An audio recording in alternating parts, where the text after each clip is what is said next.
आपको इसमें पढ़ाएंगे पार्ट नंबर 41। पार्ट नंबर 41 है वो एग्जाम्पल 15 को लेकर है, और एग्जाम्पल जो 15 है वो आपका जो चैप्टर है नंबर सिस्टम, इसका 15 एग्जाम्पल है। और इसके जो 3 और 4 जो क्वेश्चन दिए हुए हैं एग्जाम्पल 15 के, वो हम आपको बताएंगे। और 1 और 2 हमने आपको पार्ट नंबर 40 में करवा दिया, और ये है पार्ट 41। तो यदि आपको पहला और दूसरा देखना है तो आप बैक में जा सकते हैं। तो देखिए ये दोनों एग्जाम्पल हैं, इनको हम हल करके बताते हैं। तो निम्नलिखित व्यंजकों को सरल कीजिए। जो व्यंजक दिए हुए हैं हमें उन्हें क्या करना है, सरल करना है। तो देखिए हमने आपको पार्ट 39 में कुछ इंपॉर्टेंट आइडेंटिटीज बताई थी, यानी महत्वपूर्ण सर्व समीकाएं बताई थी। और वो सर्व समीकाएं हमने आपको बताई थी कि यहाँ पर जैसे हमने बताया था आपको कि under the root of root A plus root B का जो होल स्क्वायर था वो हमने आपको बताया था। ये क्या होता है, यानी root A plus root B में जब कोई धनात्मक वास्तविक संख्या आ जाती है तो उसका जब हम होल स्क्वायर करेंगे तो वो किस प्रकार होगा। जैसे a प्लस बी का होल स्क्वायर होता है A square plus B square plus 2ab, इसी प्रकार ये होगा कि हम लिख देंगे यहाँ a plus B plus 2ab। ये हमने आपको बताया था, ये हमने आपको बताया था। आपको ये याद रखना है कंप्लीटली, क्योंकि जब आप इसे याद रखोगे तो इसे सरलता से कर पाओगे। ये क्या है, ये एक आइडेंटिटी है जो हमने पार्ट 39 में आपको अच्छी तरह से लिखाई थी और समझाई थी, तो आपको याद रखना है। और ये उसी बेस पर है जिस पर a प्लस बी का होल स्क्वायर होता है A square plus B square plus 2ab। लेकिन जैसे यहाँ ए स्क्वायर करोगे तो ये रूट हट जाएगा, ए आ जाएगा, बी स्क्वायर करोगे ये बी हो जाएगा, और 2 under the root of A B. तो ए बी को हमने दोनों को एक साथ लिख लिया है। ऐसे अलग अलग भी लिख सकते हैं, और मल्टीप्लाई में एक साथ अंदर लिखेंगे, ऊपर से रूट लगा देंगे। अब देखिए, अब जब हम इसे इसके अकॉर्डिंग करते हैं तो हम देखते हैं कि ए कितना है 3, बी कितना है 7, इसके बाद प्लस 2 और ये चिन्ह लगाएंगे। ये कितना है 3 और बी कितना है 7, तो ये हमारा हो जाएगा 7 और 3 10, प्लस ये हो जाएगा अंदर इसको मल्टीप्लाई करेंगे तो कितना हो जाएगा 21 हो जाएगा, और ये हमारा आंसर आ जाएगा। तो इस तरह से हम इसे आइडेंटिटीज का उपयोग करते हुए यूजिंग बाय द आइडेंटिटीज, और हम इसे सॉल्व इस प्रकार से करते हैं। इसका जो आंसर है वो ये आएगा। इसके अलावा तुम इसे ऐसे भी करते हो कि a प्लस बी का होल स्क्वायर, तो भी ये सही आएगा, क्योंकि ये वही रूप में दिया हुआ है, थोड़ा अंडर रूट लगा के चेंज कर दिया गया है, क्योंकि हमें यहाँ पर कैसी संख्याएं मिलेंगी, रूट वाली संख्याएं मिलेंगी। अब देखिए चौथा जो है वो हम आपको करवाते हैं कि ये किस रूप में है, ये a माइनस बी और a प्लस बी। यहाँ हम देखते हैं कि हमारा चिन्ह भी लगा हुआ है, और हमारा चिन्ह किसका है, रूट का चिन्ह दिया हुआ है।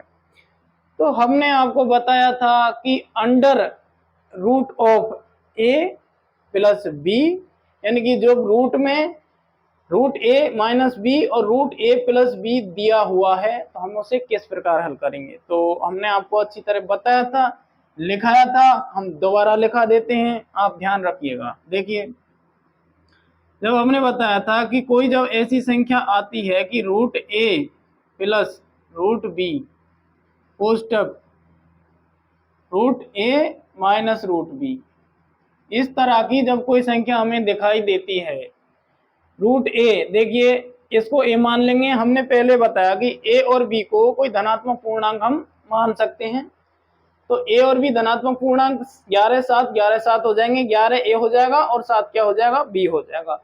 लेकिन ये जो चिन्ह है यहाँ पर सब में क्या है, कॉमन है। तो देखिए इसकी फॉर्म में सेम टू सेम ये है, इसमें बराबर हमने देखा था कि इसका जो हम करेंगे वो a माइनस बी से डायरेक्ट कर लेंगे।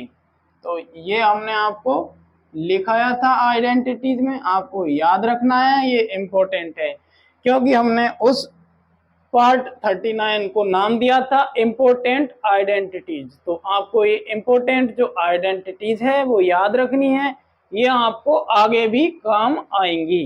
देखिए आगे आने वाली क्लासों में। इसके बाद हम अब इसके अकॉर्डिंग चलते हैं, तो हम क्या करते हैं कि हम डायरेक्ट कर देते हैं क्योंकि हमने चेक कर लिया है कि ये जो क्वेश्चन है वो इस रूप का है, सेम टू सेम। तो हम क्या करते हैं, ए कितना है 11 और ये कितना है बी, तो 11 में से 7 घटाएंगे तो इसका जो आंसर है वो डायरेक्ट कितना आ जाएगा, 4 आ जाएगा। लेकिन हम इसे और दूसरे तरीके से करते हैं, जैसे 11 को 11 से मल्टीप्लाई करते हैं और अंदर सभी कोष्टकों को गुणा करते हुए चलते हैं, तो थोड़ा टाइम लगेगा। तो देखिए हम इसे यदि डायरेक्ट करना चाहते हैं तो a माइनस बी यानी 11 में से 7 गया तो क्या बचा, 4 बचा, तो इसका आंसर आ जाएगा 4। तो a माइनस बी बराबर 11 माइनस 7 बराबर 4, इसका क्या हो गया, आंसर हो गया।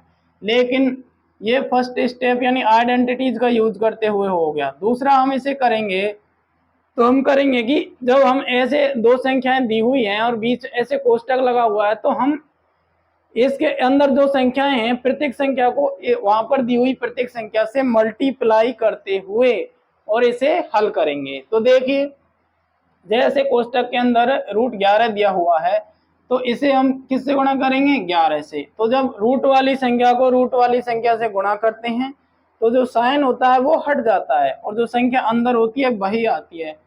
तो रूट 11 को रूट 11 से क्या करेंगे, मल्टीप्लाई करेंगे। हम आपको फिलहाल ऐसा लिख देते हैं, बाद में हटा देंगे। इसके बाद रूट 11 को रूट 7 से गुणा करते हैं, तो बीच में प्लस का चिन्ह लगाएंगे और यहाँ लिखेंगे रूट 11 इंटू रूट 7। इसके बाद हम क्या करते हैं कि इसको इससे गुणा करते हैं, इस वाली को दोनों से गुणा कर लिया, अब इस वाली को भी दोनों से गुणा करेंगे, तो माइनस को प्लस से करेंगे तो माइनस हो जाएगा और इधर करेंगे रूट 7 इंटू रूट 11। इसके बाद हम इसको इससे गुणा करेंगे, तो देखिए माइनस का है और उधर क्या है, प्लस का है, तो माइनस रूट 7 इंटू रूट 7।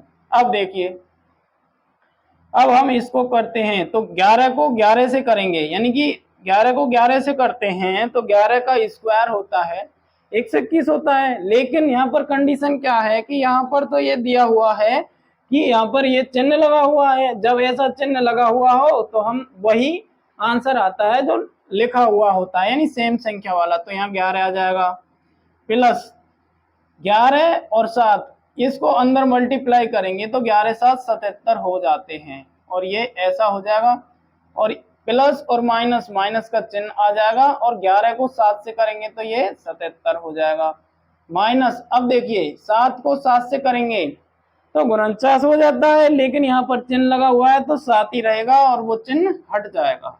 देखिए अब हम क्या करते हैं कि हमारी जो ये संख्या है और ये संख्या है, इनमें कोई सीक्रेट छिपा हुआ है कि ये सेम है, 77 ये है, 77 ये है, और क्या है कि इस पर चिन्ह लगा हुआ है इस पर, लेकिन ये प्लस है माइनस है तो दोनों कैंसिल आउट हो जाएंगे और हमारा सिर्फ बचेगा 11 माइनस 7, और 11 में से 7 गए तो वही हमारा 4 बचेगा। जो हमने डायरेक्ट आंसर आपको दिया था वही आंसर डायरेक्ट हमारा यहाँ पर हमें मिला है। तो हम कह सकते हैं कि हम आइडेंटिटीज का यूज करते हुए क्वेश्चन को करें या विदाउट आइडेंटिटीज का यूज करते हुए सिंपल तरीके से हम क्वेश्चन को करें, तो हमारा जो आंसर है वही आएगा जो आइडेंटिटीज के यूज से आता है। लेकिन हमने यहाँ पर आइडेंटिटीज का यूज करके, सर्व समीकरणों का यूज करके हम उस प्रश्न को सरल बना सकते हैं, और हमें यही चाहिए मैथमेटिक्स में कि हम किस तरह से एक डिफिकल्ट क्वेश्चन को सरल तरीके से हल कर सकते हैं। तो आप ध्यान से देखिए और इस क्वेश्चन को ध्यान से समझिए, वीडियो को लाइक कीजिए और हमारे चैनल को सब्सक्राइब कीजिए और इसको शेयर कीजिए। तो ध्यान से देखिए और इसी प्रकार देखते रहिए। Thanks for watching.